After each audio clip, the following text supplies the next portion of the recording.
Жұмыстан келгенімде жұбайым Жанар кешкі ас дайындап жатыр еді.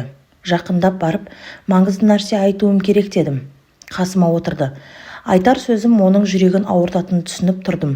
Бірақ қанша қиын болса да айтуым керек. Ажырасайық дедім. Ашуланбады, қарсы сөз де айтпады, себебін сұрады. Еш нәрсе айта алмағаныма ренжіді. Басқа әйелді жақсы көретінімді айта алмадым.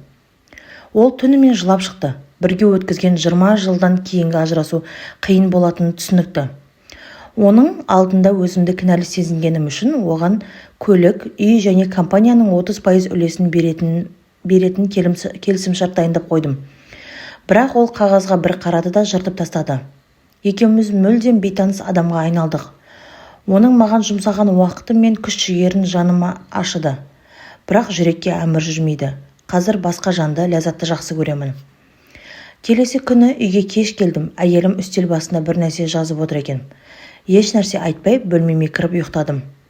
Ертеңіне маған өз шарттарын ұсынды.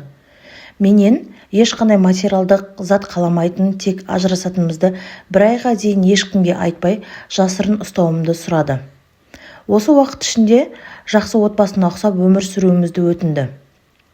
Бұған себеп жалғыз ұлым Асқардың бір айдан соң университетке түсетіндіктен қабылдау емтиханы кезінде отбасы ішіндегі мәселелер оған кедергі болмасын деген ниет екен. Келістім. Екінші шарты да бар. Үйленген күннен есіктен үйге оны қолыма алып кіргеніміздей есіне түсіріп, бір ай бойы оны қолыма алып бөлмемізден есікке дейін апарып жүруімді сұрады. Басында есінен ауысқан ба деп ойладым. Бірақ өткен жылдардың құрметіне келістім. Бұл туралы сүйікті Ләззатқа айтып едім, бір күлді де әйелің қиял жан екен деп мазақ етті. Ақыры әйелімен ажырасатыныма сенімді болғандықтан, ол да бұл шартты орындауыма келісті. Бірінші күні еш сезімім қалмаған әйелімді құшағыма алу қиын болды. Көтергенімде қасымда тұрған ұлым бізге қарап, бір-біріңізге деген сезімдеріңіз қандай күшті деп қуанышын жасыра алмады. Бұл сөздері ішімді күйдірсе де, келіскенімізде әйелімді үйдің есігіне дейін құшағымда апардым. Ол болса көздерін жұмып құлағыма, ұлымызға ажырасатынымызды айтушы болма деді. Мен үндемедім. Оны есікке дейін апарып үйден бірге шықтық. Ол аялдамаға барып жұмысына баратын автобусты күтті, мен жұмысыма кеттім.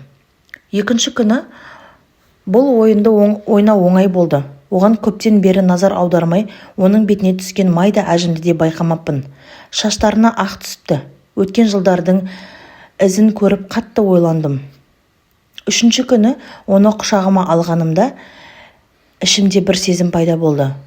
Өмірінің 20 жылын маған арнаған әйел деген керемет бір сезім. Келесі күні ішімдегі сезім күшейе бастады. Болашақ жарым Ләззатқа бұл туралы айтқан жоқпын. Әйелімді күннен күнге көтеріп жүру Жанар екеумізді бақытқа бөлей бастады. Бір күні оның не кисем екен деп ойланып тұрғанын көрдім. Бұрынғы киімдері өзіне кеңейіп бара жатқанын айтты. Расында соңғы күндері қатты арықтап кеткенін енді байқадым. Ажырасатынымызды ойлап, оның уайымымен арықтағанын түсіндім. Еріксіз басынан сипадым. Осы кезде келіп қалған ұлымыз әке анамды құшағында тасуымды сұрады. Жанарды құшағыма алып жүру үйіміздің бір дәстүріне айналды. Әйелім ұлымды қасына шақырып күлімсіреп құшақтады. Оны құшағыма алып, тура үйленген жылдарымыздағыдай сезімім күшейді. Сезімім еріксіз өзгере бастады. Соңғы, яғни 30-шы күні оны есікке дейін апара жатып, одан барлығы үшін кешірім сұрадым. Үйден шығып Ләззатқа барып, әйеліммен ажыраспайтынымды айттым. Отбасымыздың әлсірегені сезімімнің жоқтығынан емес, бір-бірімізді бағалай алмағанымыздан екенін енді түсіндім. Үйге қайта жетуге асықтым. Жолдан гүл шоқтарын алып, сені өмірімнің соңына дейін құшағымда таситын боламын деп жаздым. Үйге бара салып бөлмемізге қарай жүгірдім. Әйелім төсекте жатыр екен. Қасына бардым. Демалмай жатыр. Жедел жәрдем шақырдым.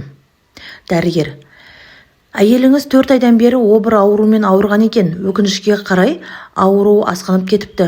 Содан көз жұмды, қайғыңызға ортақпын деді. Қатты өкініп жыладым. Басқамен жүріп, әйелімнің обыр аурумен арпалысқанын білмей де қалыппын. Ал ол менің қамымды ойлап, өмірінде санаулы күндер қалғанын білгені үшін ұлымыздың алдында мені анасын тастап кеткен жаман әке ретінде көрсетпеуге тырысыпты.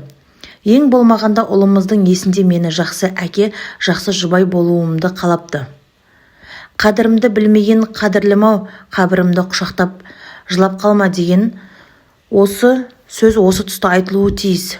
Жаныңызда жүрген жандарды жоғалтқан соң емес, тірі кезінде бағалаңыз.